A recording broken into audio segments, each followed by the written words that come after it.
অনেক মুরব্বীরা আছে, আরে ওরে দিয়ে হবে না, আরে ওরে দিয়ে হবে না।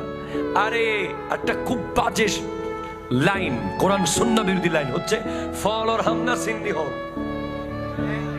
ঠিক কিনা? কথা জোরে বলেন। এটা বলে বলে আমরা মানুষকে দমিয়ে ফেলি। আমি আমার জীবনে একটা ঘটনা আপনাকে বললে বুঝবেন। আমার এক ড্রাইভার ছিল বোয়ালখালী বাড়ি। সে না থাকলে আমি গাড়ি কোনোদিন শিখতে পারতাম না, ড্রাইভিং হয়তোবা। কেন?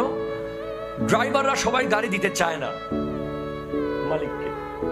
ও আপনি ব্যস্ত মানুষ, পারবেন না, তাড়াতাড়ি যেতে হবে, বিভিন্ন অজুহাত, দেরি হয়ে যাচ্ছে, আমাকে জোরে টানতে হবে, এভাবে বলে বলেছে, কোনোভাবে চায় না দিতে।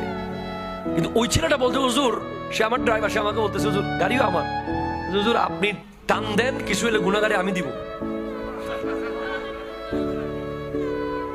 সে আমাকে কি বলতেছে? আপনি টান দেন, গাড়ি কিছু হলে গুণাগারে কি সে দিবে। দেখেন, তার এক কথায় আমি আসলে টান দিয়েছি। আল্লাহর মেহেরবানিতে আমি চালান শিখে ফেলেছি। আমরা একটা কথা বলতে শিখি সমাজে, তুই পারবি। ঠিক কিনা? জোরে কথা বলেন না, কথা বলেন না। তুই পারবি, তোকে দিয়ে হবে। নাত পড়বা? না না না, আমি নাত পারবো, নাত পারবো না। না, তুই পারবি, টান দে, টান দে বেটা।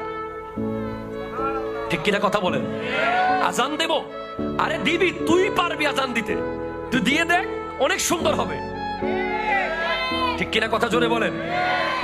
আমি কোরআনে হাফেজ হতে পারবো? হ্যাঁ তুই পারবি। আমি জামিয়ার ছাত্র হতে পারবো? হ্যাঁ তুই পারবি। আমি বক্তব্য দিতে পারবো? হ্যাঁ তুই পারবি। আমি গাউসিয়া কমিটির সভাপতি হতে পারবো? তুই পারবি।